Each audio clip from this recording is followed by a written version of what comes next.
Hello, everybody, and welcome to the Letterbox Book Club. My name is Mackenzie, And my name is Claire.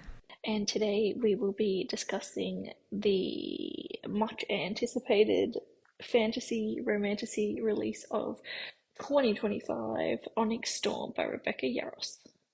Huzzah! We finally get there. I will take us off with the blurb, Cool. and it is as follows.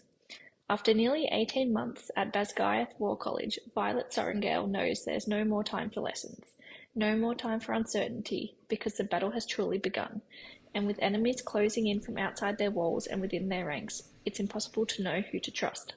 Now Violet must journey beyond the falling Aretian wards to seek allies from unfamiliar lands to stand with Navarre. The trip will test every bit of her wit, luck, and strength, but she will do anything to save what she loves, her dragons, her family, her home, and him, even if it means keeping a secret so big it could destroy everything. They need an army, they need power, they need magic, and they need the one thing only Violet can find, the truth. But a storm is coming, and not everyone can survive its wrath. Ooh, thoughts, feelings, and emotions. I truly have forgotten everything about this book. Disclaimer, I think I can speak for both of us when we have not touched this book since we finished it 3 months ago. So, Yeah. a little disclaimer, our memories are probably going to be so shit. Yeah. So, if we say something wrong or spread misinformation, I apologise. It is what it is. Carry on. Okay, I've forgotten everything about this book, which really just encapsulates this book as a whole, I think, because I get it. I understand. okay, so this is what I've said when people ask me about it. I've always said that if this was a final book in a series, I would be really, really disappointed.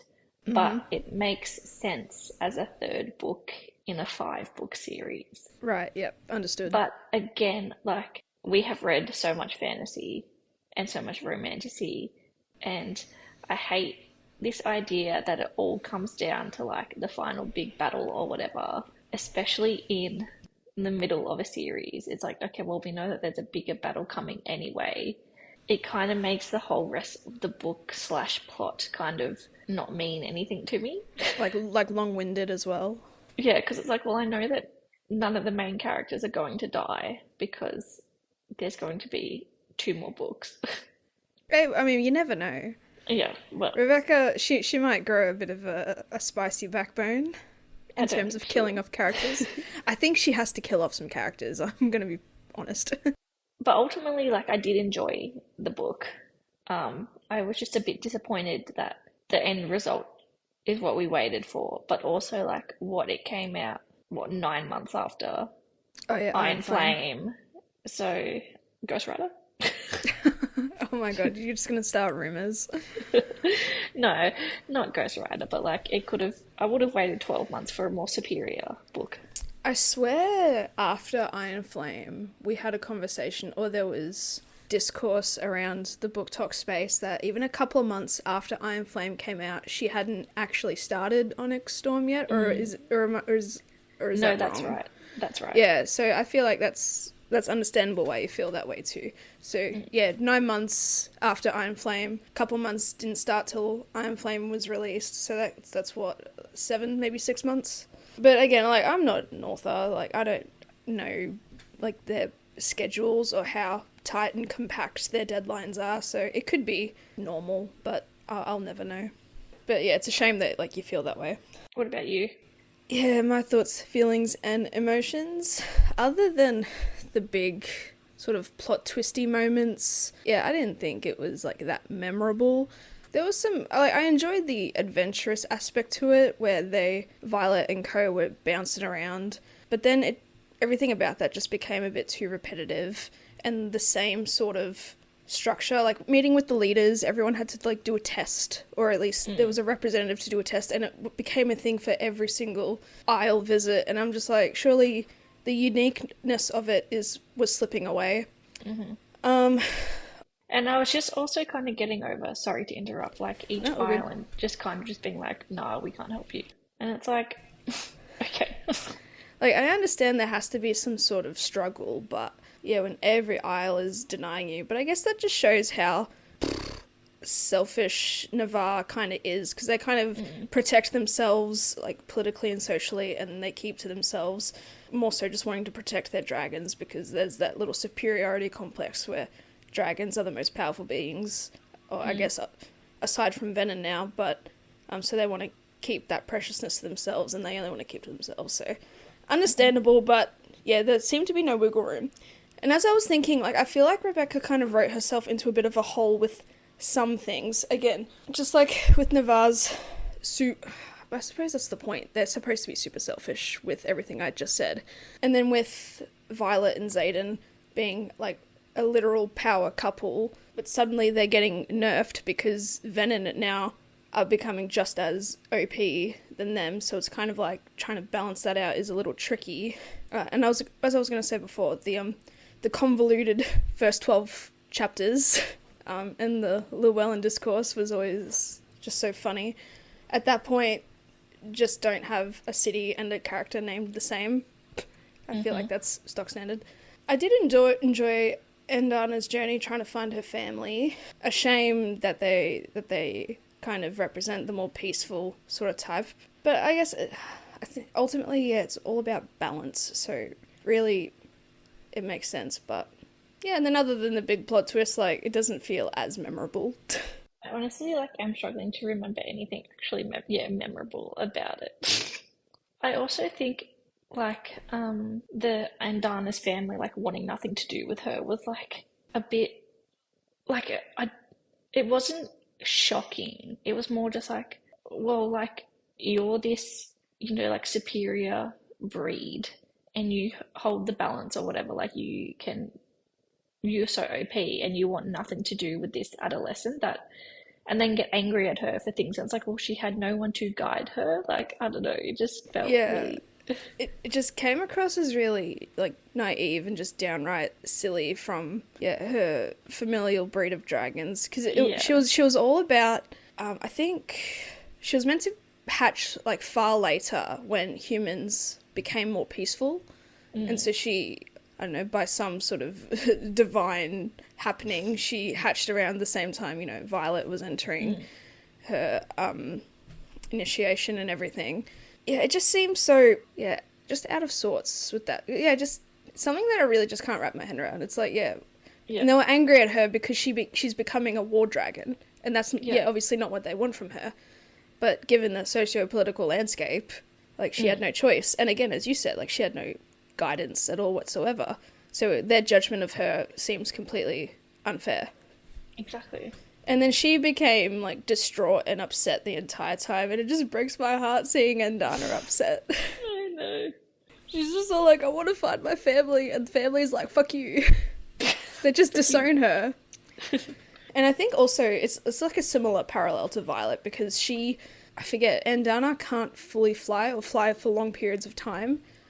So there's a, like, again, weakness element to her that that her familiar dragons don't appreciate or really respect. Because, you're a dragon, you're supposed to be superior and almost perfect in every way, and that's why she fits so well with Violet.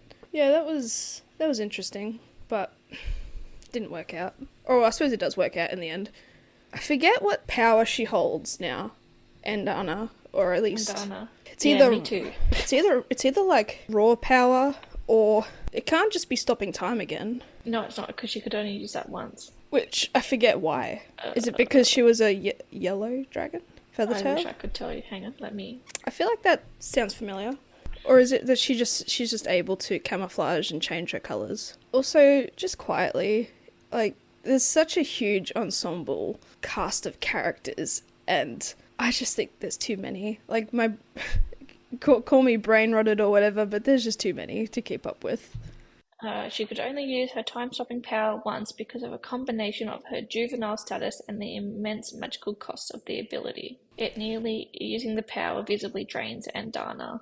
It essentially kills her. Endana could only stop time once because she's too young to handle the power again without serious risk to her life. Oh, okay. So it seems like it's a convenient one-and-done sort of plot device. Which, I mean, it would be cool if, I suppose, when Endana's more fully grown, she could be able to do it multiple times without it killing her. They're the irids. Irids, that's it. Iridescent. Yes, that's right. Oh yeah, I wanted to bang my head into a wall more. I remember distinctly, I had the biggest eye roll when I read that. I was like, oh my god, this ominous irid species that hasn't been seen for centuries, iridescent. Ugh, that's so funny. Okay, I don't really think I can find what her powers are. Oh no, that's okay. I think it just had something to do with raw power, I feel like. And that's what ends up coming down to with these big fantasy books with magic systems and stuff. There's always someone with like the ability to have quote unquote raw power or access to that. Like, what does that even mean? But again, like, I feel like, yeah, Rebecca's writing herself in a way where Violet can't be just too powerful with her lightning, so now the Venom seemingly have their own sort of elemental abilities as well. But then now the Venom seems extra OP because they can suck from the ground and have elemental powers, so now Violet gets second signets and everything, and same with like Xaden and the Relic crew. Like everyone has a second signet, and it seems like there's no uniqueness to it at all. And trying to overbalance powers and abilities and trying to one-up one another. And it's all the rebellion kids have second signets, and it's like, why? I just want to be a simpleton reader and just have Violet be our chosen one who just has like just powerful ability. And sure, Xaden, for the sake of like star-crossed soulmate destiny sort of lover, he can have similar overpowered powers too, like, because they're meant to be and they're meant to save the world together. Like, that's just where I'm going. That's where I want my simpleton mind to go. But no, it's turned into like, Oprah, you get a second signet, you get a second signet, and as I just said, like, the uniqueness of it seems to get taken away. I agree. And then I think about Rhiannon and Riddick and stuff, and though I don't really care about like Riddick and Sawyer and everybody, but like, where's their specialty? And also, like, they're kind of just put on the back burner in this book as well. Like, it's all more about like the rebellion kids, and it's like, okay, but we spent all this time in the first two books like getting to know these people. Oh my god, what did I just touch? Everything on my screen is gone. Okay, wait, I fixed it. Sorry. Okay, cool. Don't panic. I'm panicking. I'm gonna lose my job. Oh no. Yeah, and even I felt that the Griffin Flyers crew have overshadowed Violet's friends. And that's what I mean when I say there's like a huge ensemble cast of characters. I was going to bring us back to the ensemble cast because I feel like there were so many people in this, and I was like, where did all these people come from? I'm like, whom are you? Yeah. Especially in the first 12 chapters when there was animosity towards the Griffin Flyers remaining at Basgiath. And there's that whole like treason argument and all that, and everyone's kind of against each other because we're all amped up from the previous battle, because this takes place like 2 weeks afterwards, right? Something like that. Like, it's a very small period of time. And unfortunately, like, Rebecca has to get that out of the way first so then everyone can proceed with their life relatively peacefully. But yeah, there was just so much animosity and descriptions of how to fix, or at least there was a lot of political talks again to kind of clear that up so that Violet and crew can like go on their merry way without disruption. And like that was convoluted, and it took up a lot of time. It took up 12 chapters. And of course, historically on TikTok, everyone, really memed the crap out of it because it just took too long. And just discouraging for some too. Yeah, I agree. Yeah, and it's just like how I understand it's a story and the story isn't finished, and like at the end of the day, like, it's never gonna, what I think about my ideas and how things are gonna go, they're never gonna come to fruition because I'm not the author. I can only just hope and pray. But it really does suck that Navarre is just so selfish against the bigger picture. Yeah. Sure, the Venom are sucking or sourcing power from the earth, and it's killing the land, essentially. Like, what do they think is going to happen if they hypothetically did destroy all the dragons? Like, there's nothing left, there'd be nothing left to go off of, so it would be best to just work with each other, and it's just so stupid. But yeah, it's the nature, it's the world building, it's the political. Agree, though. They are ridiculous. And then, we take adventures to the Isles and we learn a little bit about their histories and the gods that they follow. I hate journeys. Like, I like the journeys. I hate journeys that don't mean anything, like, because really they didn't get anything out of it. It wasn't even, it was like a secret mystery journey because it wasn't really about them getting help. It was about, like, it turned into Violet finding out the truth. And again, I hate books where we're 3 books in and we're only now just like getting all these secrets revealed and stuff. And it's like, no. And I know that there's been like little Easter eggs and stuff like planted here and there, but it felt like even Iron Flame felt like such a different book from Fourth Wing, and now this feels like even more of a departure from Fourth Wing because now it feels, yeah, like not about dragon riding and war and stuff. It feels like, pardon me, very politics and secrets and blah blah blah, which I understand that like politics are really what run wars, but I don't know. It's kind of giving a bit more extreme of like the Hunger Games sort of structure, where the Hunger Games, the first book was, and movies, is all about like the games and what happened in the arena, and it's focused on the tributes winning and Katniss winning. And then the second book, there's like a sprinkle of that, but then there is that political side with what happens at the end, that whole entire coup and everything. And then the third book is the absolute revolution, etc. Yeah, I mean, this could have gone that route, but yeah, it's just really more, focusing on especially ancient foreign relationships between the Isles and Navarre as well, that I feel like, in a way, and the past history and beef that they have, that I don't think we knew enough about, sprinkled in the first 2 books, to even care about to now, in my opinion. And like everyone, it was obvious that Violet's dad was a bit sussy-wussy in like whatever he was dealing with before he died, but I didn't think he was like that super deep into that level of history with the Isles who wanted the dragon eggs.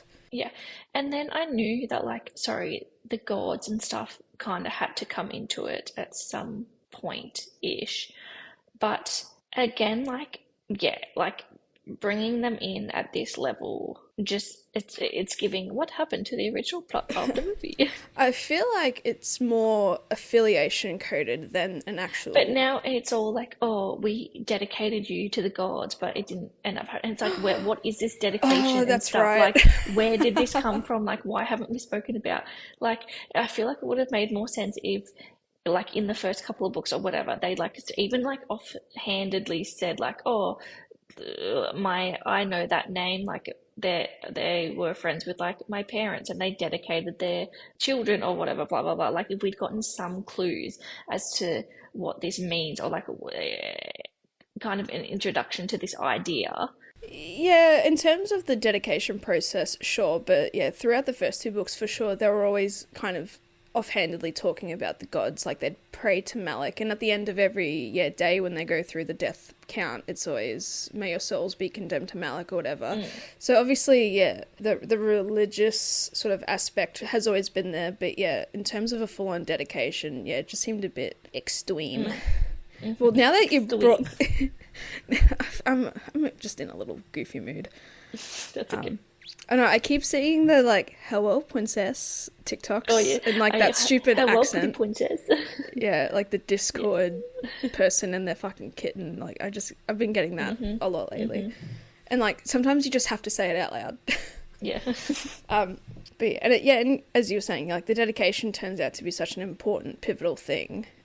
It just maybe would have been nice to have been sprinkled in a bit more, I don't know. And then there was just the whole secrecy surrounding it, because I think she was to get dedicated in secret. And then that never followed through. As soon as you brought that up, I was instantly reminded when they went to that aisle and she found a girl with the white hair, white strand of hair. She's like, oh my gosh, she's like me. And it's like, bitch. It's so sad. Everything is about you. But she's the chosen one, so everything should be about her. This is true.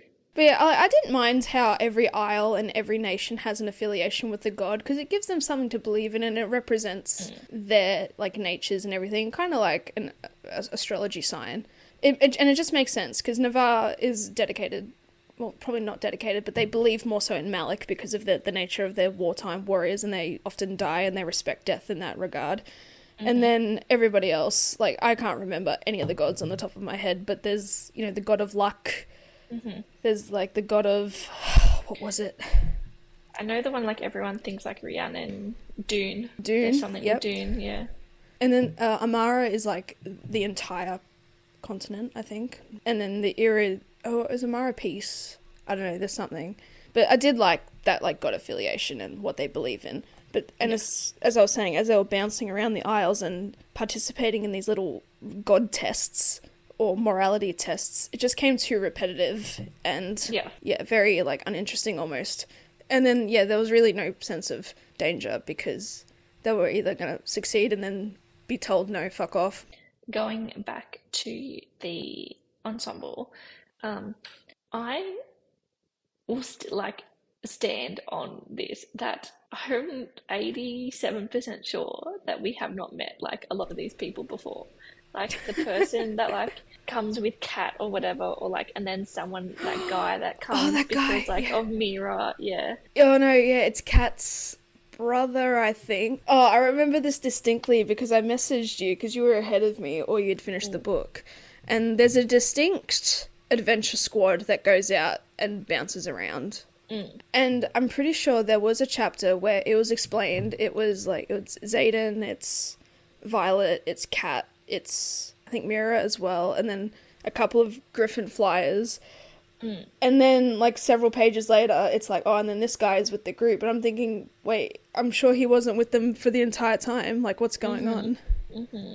Also, just in the beginning, the whole point, what got them out and about to go on this adventure between the Isles is because Turquoise wants them to get a stone to secure meetings and stuff. Yeah. And, like, I think that just adds to a level of...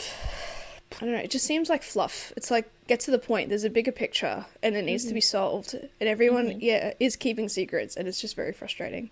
But again, it's a book, it's probably how it's all played out. I'm just being an idiot. No, I agree. And then also, like, the whole, like, Xaden, like, I don't trust myself around you, blah, blah. And it's like, okay, bitch, leave. Like... Yeah, first of all... Run away. Alright, sorry, this is probably all out of whack. Like, everything is being revealed as, like, I'm remembering and as we're talking. Yeah. Alright, circle back to Xaden and his venonness. I thought, I am Flame, that only Xaden and Jack were aware that Xaden was venom. He turns in at the end of Iron Flame, doesn't he? Yeah, he does, but I thought... Oh, yeah. I thought that no one else saw that or had any inkling that happened, and that only Jack and Xaden know of it. For the longest time. And I feel like the dumbest bitch when I read the first chapter... No, because I thought that, that Violet didn't know. Like, I thought no one else knew. I thought it was this big... Yeah, I assumed because it was Xaden's POV chapter, I'm pretty sure, like, I'm probably definitely wrong now, but I feel like I ended the book with Xaden POV chapter and the whole description of his eyes, you know, having a slight ring of red around them or whatever. And I thought that was just for us, the audience, to know, shit, he channeled from the earth, so now he's going to turn fucking venom, inevitably.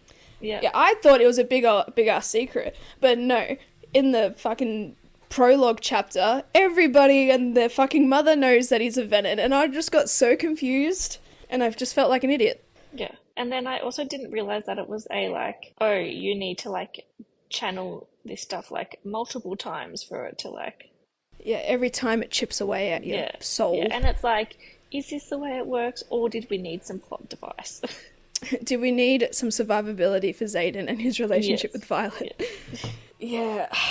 Yeah, I just felt like an idiot. And then, good on Violet for wanting to find this cure for Xaden. Because, like, they love each other so much, and there's just so much on the line with their bonds with their dragons. Like, if they die... I think a dragon without its rider is fine, but a rider without a dragon. Anyway. Dead, yeah. Welcome to the fourth wing. I don't know. That you want some relationship conflict, but, like, not at this level. But I do like the goal of Rebecca to, like, have our heroes turn into the the villains. Like, that's a cool sort of aspect that we don't really see in, like, the romantasy aspect. So it'll be interesting to see what happens moving forward.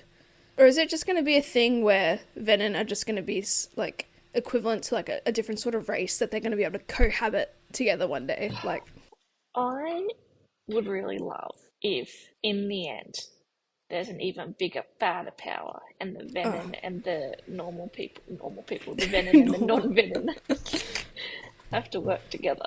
yeah, I'm like, what could possibly be more powerful? That's reasonable and makes sense, and that's not completely outrageous.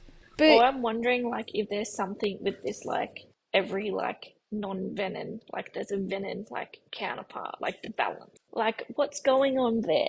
Also, again, why has this never been a thing? Why are we introducing new concepts? It's a third part! because Rebecca's riding herself into a hole and she has to fucking, quote unquote, balance everybody out. I wouldn't be mad if they did a Game of Thrones and the creators of the TV show just, like, changed the ending. Hang on, have I found Quest Squad? No. I truly don't understand Xaden's character arc. Starting as that, morally grey, rebellious character, misunderstood, that no one really gets along with, and then suddenly he's being lured, or have been lured to the dark side, and then forced to corrupt himself, essentially. And then, like, where does he go from there? And it just seems like it's just to pull him apart from Violet and, like, separate that relationship. Because even in the first book, and more so in Iron Flame, like, they're set up to be that soulmate-esque lovers. Yeah. So, like, I don't understand the point of trying to tear them apart.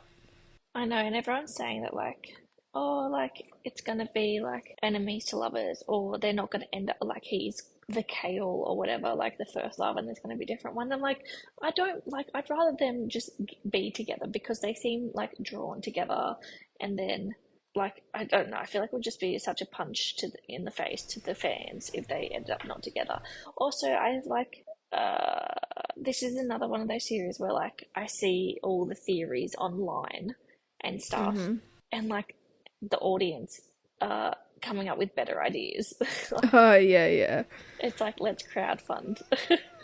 Crowdfund for a book, yeah. Yeah. Like, I don't know, I feel like I'd like their relationship development if it wasn't just so disrupted by the Venom aspect. Like, if Xaden and Violet were, I don't know, maybe just hooking up and not in a fully committed relationship, and, like, she learns to love him, like, over a bit more time, sure, I think it might be more of a struggle, but yeah, just the fact that they have that destined soulmate element to it, it feels like it just doesn't hit as much. I don't know what I'm trying to say with that. And also, there's just a lot of concern for each other, which, again, it makes sense because he's turning Venom, but you're in a war-torn sort of state now. I think what I'm trying to say is, like, there was a lot of, like, whining and concern both from Xaden and Violet, because they care about each other and they love each other and they want to protect each other, and that's great. But we got that in Iron Flame. Maybe it's just the stakes are a little higher, and they're in a war-torn state, and this is what's expected, and they are capable and powerful dragon riders. Like, I feel like you need to respect their level of safety for themselves. Like, they're not gonna go in head first willy-nilly. They are gonna, take precautions when approaching enemies and stuff like that. But there was just like a bombardment of concern, which again we got a lot of in Iron Flame. I did like the fact that Violet is still not entirely, or she's still learning how to be accurate with her lightning. It's not like Iron Flame, boom, she did it once and then suddenly she can do it again. I like her development of constantly practicing, despite the I guess urgency of trying to save Xaden and figure all this out before the Venom kill them all.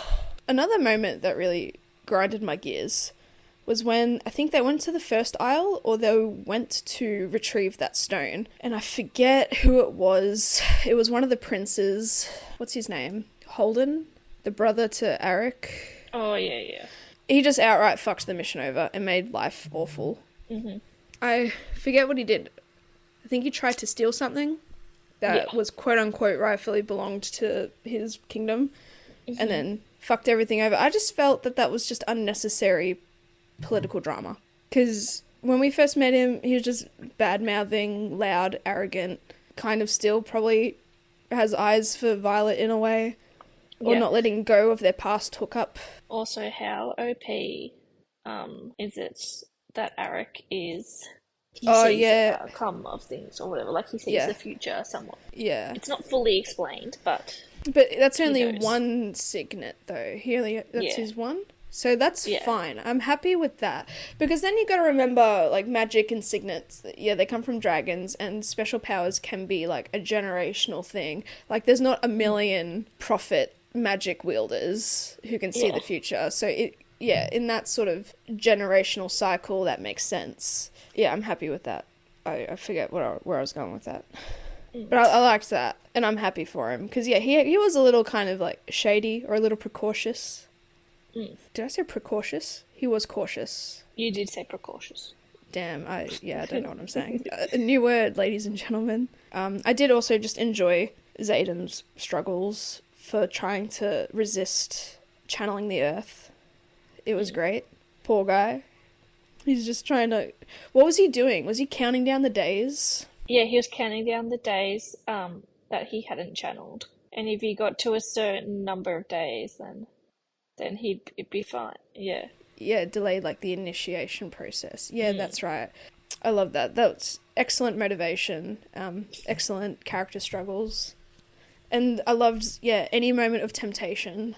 Except it got a little silly when... We're just going on a journey to my kitchen, but... That's okay. It just got a little silly when... but I suppose it makes sense, because it happened in Fourth Wing. Like, when Xaden and Violet are trying to get it on, like, they have a little power outburst. Yeah. I just felt, in terms of accidentally channeling the earth, I feel like that doesn't make sense, or is just, again, silly. Yeah, I agree.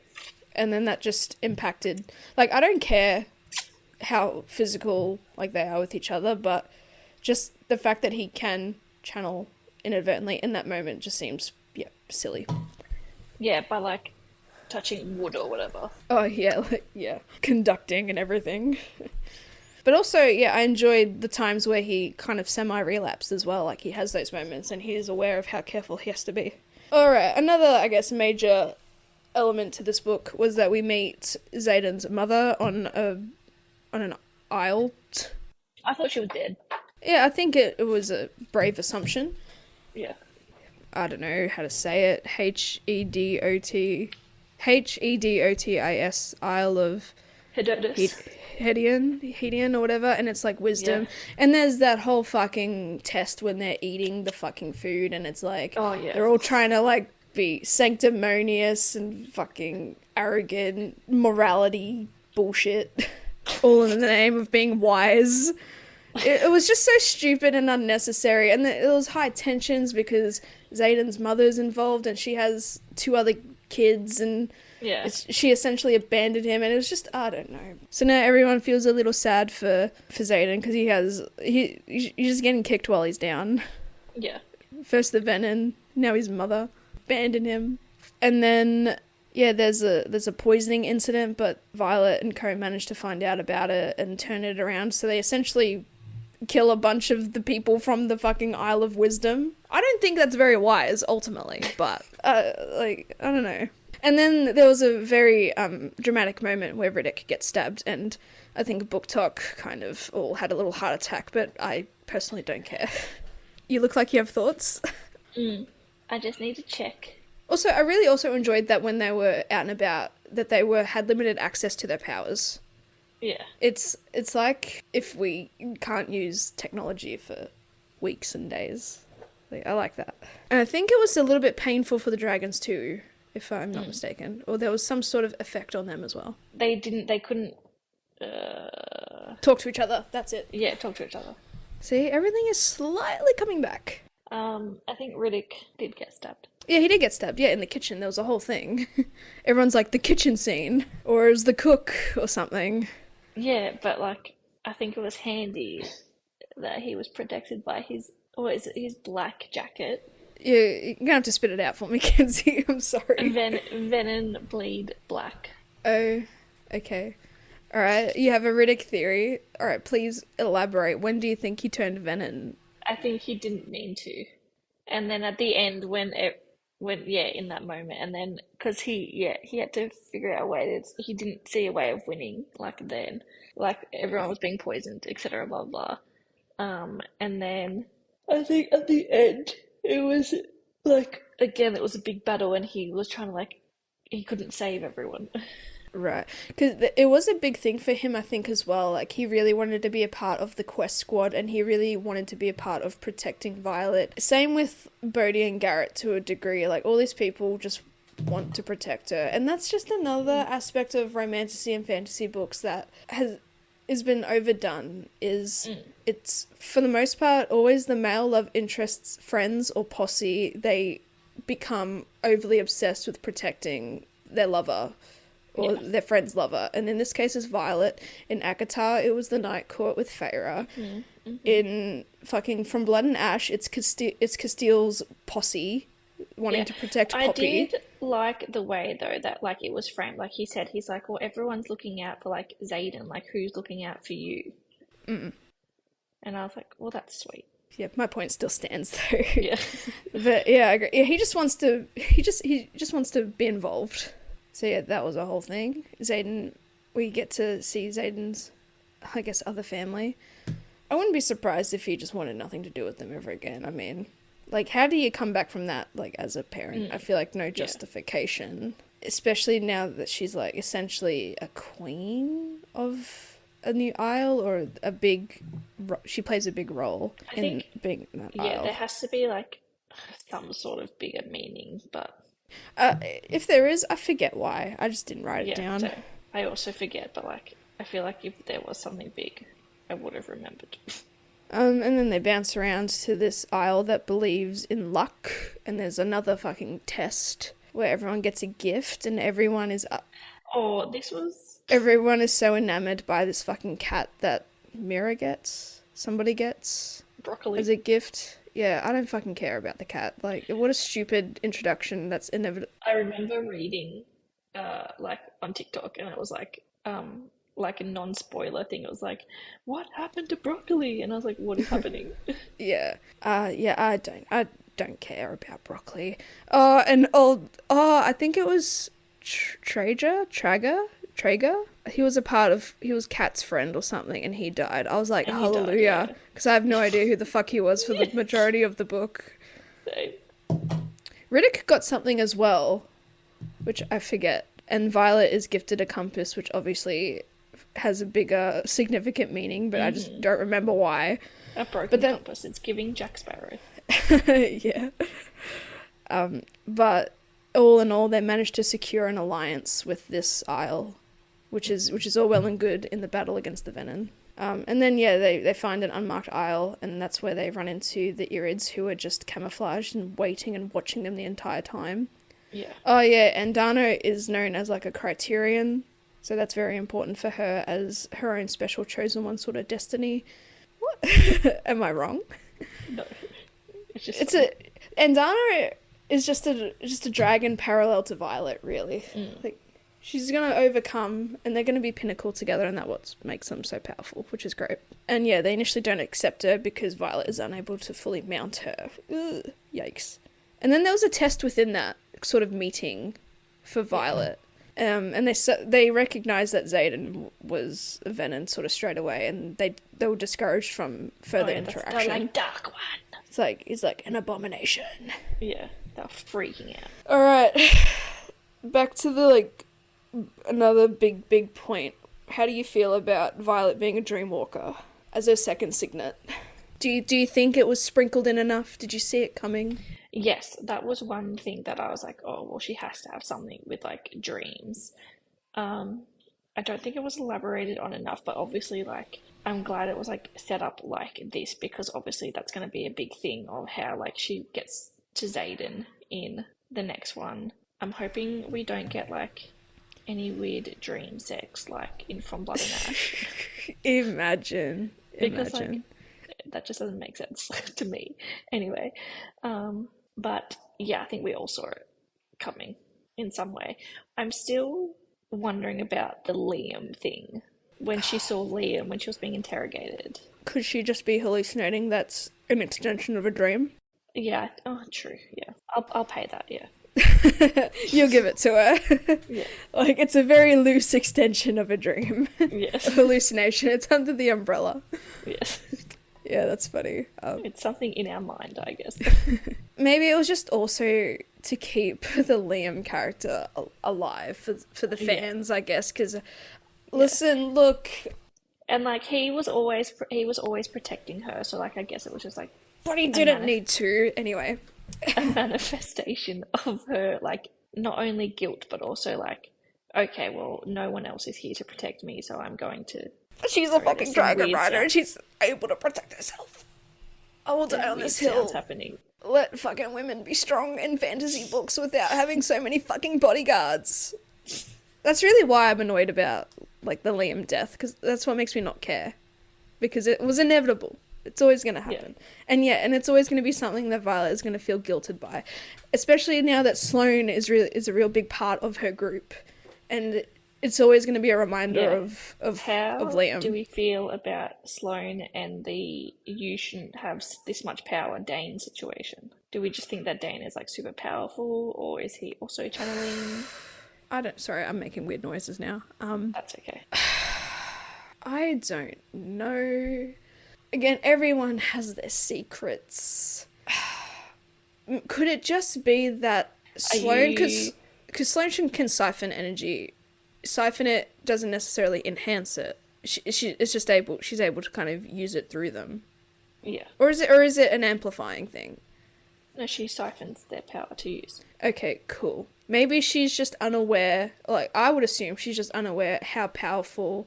What can he do again? Mind stuff? He can mind read. Maybe she just underestimates how powerful. He can see a person's like most recent memories. Okay, maybe she just doesn't understand that level of power for that. Because are you on team Atos? Colonel Atos is Venom. I have not heard that Colonel Atos is Venom. I have heard that. And then the other the Melgren. Melgren's Venom. I feel like... Or like initiates. Now it's becoming one of those, again, it's not a unique character situation for Xaden. Where now it's like, yeah, Oprah again, you get to be Venom, you get to be Venom, you get a second signet. Like... I just don't understand. They've been wanting to fight Venom for so long. Like, why would you... I want to know why, the rebellion kids get second signets. I've heard theories that it's because of Melgren's dragon. I forget the dragon's name. Because Rebecca also said in an interview, like, after... Or she was on a little book tour while the book was being released. And she said that the dragons often lie about their names and, like, who they are. Oh, I saw that. And so there's a whole... there's a whole thing about Melgren's dragon in particular being the most powerful because that dragon granted the relic kids, or gave the relic kids the relics, and so that power must come from him or her, I forget. Like, she seems like she would, like, not like those people. I don't know, but there must be an even greater picture that the dragons are hiding. Yeah. I'm still team this has all happened before. Oh. And they went back in time. Interesting. I just think that's too far-fetched. It's all a dream. It's all a dream. It's all Violet's dream. No, this is a vision from Violet right before she's about to become a fucking dragon. Before she's about to become Dauntless, essentially. This is all she has to do. This is her dream she's in her dreamless sleep, but she's dreaming. Yeah. No, she's actually dead. This is her life flashing before her eyes. Yeah. Too many theories. People really think about things and go in depth. Right now, I just personally don't care. I have seen people wanting to ship Sloane and Dane because that's the quote-unquote balance. Or like a similar parallel relationship to Xaden and Violet, which I don't see and I don't get. I don't think we see, enough interaction between Dane and Sloane to have that recognition. And in terms of Dane having maybe another power, I doubt he is. I just, truly think Sloane just underestimated the power, or maybe, being able to siphon his power, she managed to maybe accidentally see what his last memory was. And that could be a detriment to somebody, or that could, have an effect on another character or whatever situation. Or maybe, I think, like you just said, maybe he has a second signet and she, like, felt that. She's like... And because she knows that, like, because she's a rebellion kid, she knows rebellion kids get second signets. So now she's like, because, someone like you shouldn't have this much power because he's not a rebellion kid. Yeah, maybe. Or maybe because he is Colonel Atos's son. Maybe there's just like an element of animosity there. I don't know.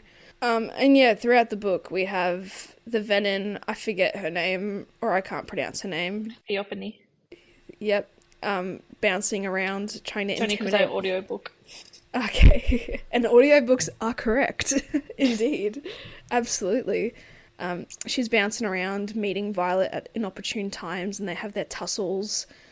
She's like a rash that just won't go away, or just popping up. And she's don't know. I'm gonna get you. Yeah, it was really cat and mouse, but not.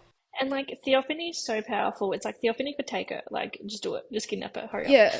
Yeah. Oh, as I was gonna say, like, it was cat and mouse in not a very enticing way.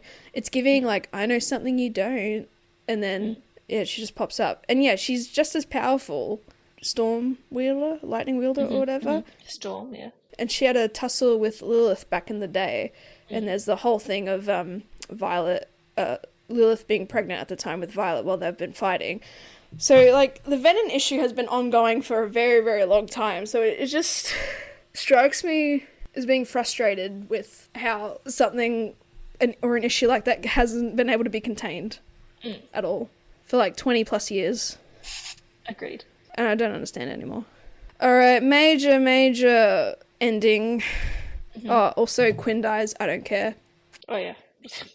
First of all, the 3 or 4 fucking different povs at the end of the book pissed me off. I was so confused. I was like, what is happening? Rhiannon's chapter is just giving hold the door. Hodor. Yeah. Imogen's chapter, watching Quinn die and her being like, they were best friends or best buddies. I didn't see enough interaction for that to be true. You can fuck off, Quinn. I don't care that you died. True. And then Eric, and then I think this must be in Violet's point of view, but yeah, Eric, it is now kind of revealed that he can see the future or outcomes. He has precognition, which is also very dangerous. Yeah. Oh yeah, that's right. Yeah, which is obviously a very dangerous sort of ability to have, because the Basgiath leaders don't like that. Anyone having in this, I don't know, whatever, the mind reading powers. That's it. Also, and Theophany was previously a priestess of Dune, and then that's that relevant sort of conflict with Violet with how she was not properly dedicated, that's the word. I was just going to say blessed. It would have worked. And that's the whole thing. And the big battle sort of at the end was saving that temple because it was set to be destroyed. I forget, the Venin's motive again, attacking the temple. I think she just wanted more power. Yeah. Or she wasn't really blessed or recognised by Dune properly. Yeah. I don't know, something there. Yeah, I can't remember what it is. Alright, Xaden. Jesus, the mess that he got himself into. Alright, first we got a new Venin brother. Who do you think is Venin? Oh, I suppose Riddick is your guess. It's Riddick or Bodhi. Yeah, I think it's kind of Bodhi or even Garrick, because even towards the back end, Garrick was like, I need to be with Violet, like, I need to protect her, sort of thing. But even then, like, I was also confused about, like, there's a professor there or something, and I was like, what is happening? Yeah, Panchek was also trying to make a deal with the Venin as well at some point. Oh yeah, I think there was a big encounter with the male Venin, Berwyn or something, and like Xanon channeled from the earth massively that time in order to save everybody. So he's no longer an initiate, he's reached the next stage of his enhancement, or I'm losing the words to say, the proper words to say, to be honest. In his transformation, I guess. I forget how it leads, but Violet ends up in Aretia? No. Is that the word? No. I don't know. At the end. I mean, she gets knocked out, and then she learns that... Oh, yeah, she her memories... Back. Yeah. She has no memories. Yeah, she has no memories of, like, the past few days, or week, or something. Yeah. And so it turns out, big battle happened. Riders and dragons died. There are riders missing. Violet's been missing for, 12 hours or something? Oh, 12 hours, that was it. Yeah. Xaden stole some dragon eggs from the hatching grounds because I'm pretty sure the place that they made... No, it was the other place. The other isle... There was a ancient fucking deal that was meant to be made back in the day about them securing their own dragon eggs so they can have their own right. hatching grounds, blah blah blah, and they'll help the Venom issue if they get dragons. Dragon eggs, yeah. Yep, and desperate times calls for desperate measures, I guess. So Xaden does that, and then yeah, take it away, Kenzie. So yeah, Violet's been missing for 12 hours. She comes back and Imogen is with her and her brother, what is her brother's name? Brennan is like shocked. He's like, whoa. So everyone thinks that her hair's gone fully white. So that she's been like fully dedicated or whatever. And she has a ring. I think she has a ring. Yeah. Yeah, because it's said that like it's made clear that her and Xaden are married. Yeah. And she's like to Imogen, she's like, what did you do? And she's like, what you asked me to, which like makes sense. And then there's all the talk. And then there's all the talk. There's all the talk of Xaden, because he was always like, oh, she's yours now. She was only ever like whatever. And people think that he was talking about Arisha, but then other people think he's talking about his soul. And so they think that like his soul is like inside the ring. Again, I think it's too far-fetched. If I'm completely honest. Because now she's also, like the Duchess of Tyrrendor. Blah, blah, blah. Do you think this is the first time that Imogen has altered her memories? Because people think it's not. Maybe if it was like microdosing from Fourth Wing, sure. Yeah.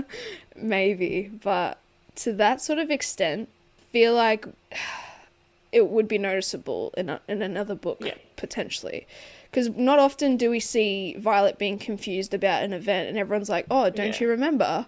Yeah. So, microdosing in Fourth Wing, possibly plausible, but not to this sort of extent, I would say. I agree, that's fair enough. Because, otherwise it'd be like Rhiannon or Riddick or someone might be like, hey, what's going on? And she'd be like, I don't know.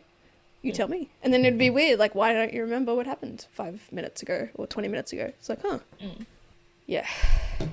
Sorry, I just love the term microdosing for mind erasure. That's okay.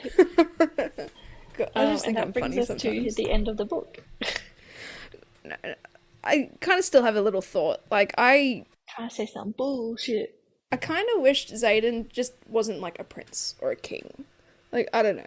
Duke. Or Duke. I've said everything but the correct title. I don't know. Like, everything's easier when you're rich. Everything is easier when you're in high political power. Like, why couldn't he just be the little guy? And they just find love with each other? Because, at this point... Why can't he just be a peasant farmer? Why can't he just be...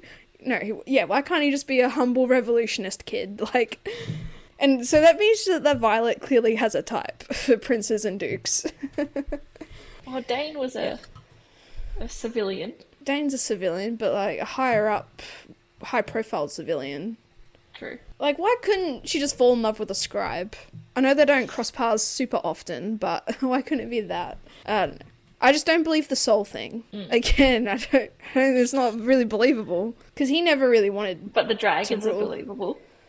Yeah, for sure. In a book about dragons, the dragons are absolutely believable. Alright, sure, I'm done. That's the end of the book. I don't know how else to feel. Okay, would you like to go to the stars that listen? Yeah, we can go to the stars that listen. The stars that listen is a segment we do at the end of the podcast where we find 5-star reviews and 1-star reviews that we either resonate with or want to fight with. We don't search very far on Goodreads, but that's the vibe. It is what it is. Tough times never last, only tough people do. Ooh, who said that? I don't know, it's on TikTok or something. I feel like that's something Pitbull would say. You know how, like, Pitbull has those quotes. Yeah, exactly. I feel like everyone going through a tough time. Exactly. Alright, I have a couple of 1 stars. Sorry, I've made 5 of these, and they're jelly slices. Oh, cool. Nice. Good job. While you put them away or do whatever you're doing. Yeah, you read yours so that then I can find mine. I should probably turn the tap off, sorry.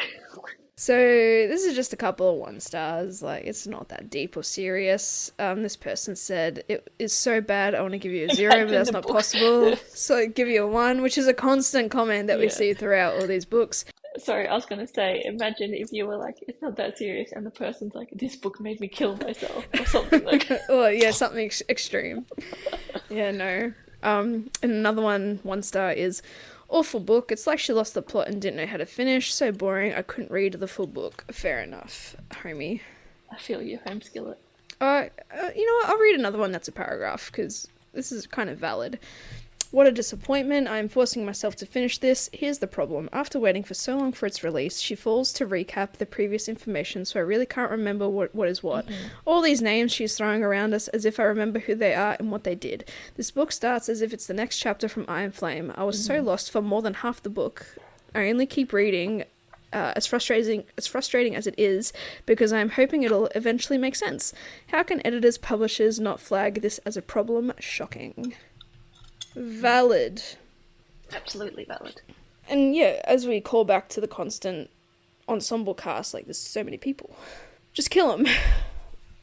Through the power of friendship, everything is possible. That's what's going to happen. If it is that bigger overarching, I don't know, enemy that we'll probably find out in book 4, what's going to happen is, like, Sloane is going to hold people's hands and they're going to have a huge circle and she's going to siphon through everybody. Violet is going to be the last person and she's just going to, like, fucking one-shot whatever it is. Like, I'm calling it. That's what's going to happen to kill the big bad. I have a couple. Sending hate from Ohio, love heart. Jesus. And then Rebecca straight up shit this book out of her ass. Girl, what the fuck did you eat? I'm repulsed. Damn, that's funny though. Oh, hang on, let's find a 5-star. That's not a paragraph. I have a nice 5-star. The amount of time. No, it's all good.